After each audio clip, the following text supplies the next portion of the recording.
এত আস্তে আস্তে কাজ করলে চলবে? একটা কাজও তো ঠিক মতো করতে পারে না, তাড়াতাড়ি করে। কি আবার কি?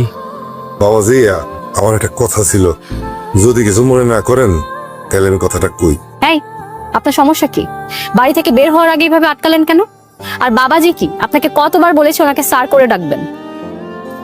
আসলে উনি তো আমার ছেলের মতনই, এই জন্য এটা বলি আমি। ছেলের মতো মানে? আপনি তো দেখছি বিরাট চালাক। যে সুযোগ পেয়েছেন অমনি মন গলানো কথা বলা শুরু করে দিয়েছেন। শুনেন, আমাদেরকে না স্যার। আশ্চর্য, আমার জন্য অপেক্ষা করতেছেন মানে? সকালবেলা তো কথা হলো আপনার সাথে। আমি আসলে একটা সত্য কথা। এই, একদম চুপ করেন আপনি। বুঝতেছো না তুমি উনি কেন অপেক্ষা করছিল? নিশ্চয় ওনার কোনো টাকা দরকার, যার জন্য নতুন করে তোমার কাছে টাকা চাওয়ার জন্য অপেক্ষা করছিল। খবরদার, তুমি কিন্তু ওনাকে আর কোনো টাকা পয়সা দিবা না। না ম্যাডাম, না স্যার, আমার কোনো টাকার দরকার নেই। আমি আসলে একটা সত্য। এই যে, আপনি আবার এখানে দাঁড়িয়ে দাঁড়িয়ে কথা বলছেন, আপনার সাহস তো কম না? যান, এক্ষুনি আমার বাড়ি থেকে বেরিয়ে যান। আপনার আর এই বাড়িতে চাকরি করতে হবে না। আপনার বউ না অসুস্থ, যান গিয়ে তার সেবা করেন। আজকে থেকে আপনার ছুটি, যান।